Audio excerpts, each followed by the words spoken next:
యాదగిరిగుట్ట శ్రీ లక్ష్మీ నరసింహస్వామి వారి ఆలయంలో సందర్శించి స్వామివారిని దర్శించుకున్నారు నూతన గవర్నర్ సిపి రాధాకృష్ణన్.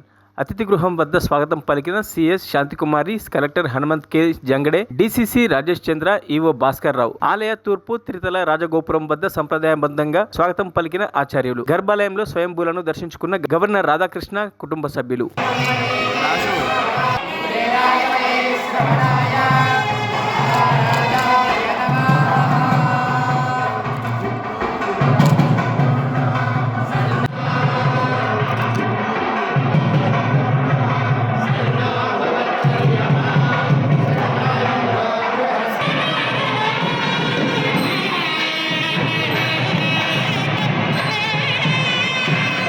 మరిన్ని అప్డేట్స్ కోసం మా ఛానల్ని సబ్స్క్రైబ్ చేయండి.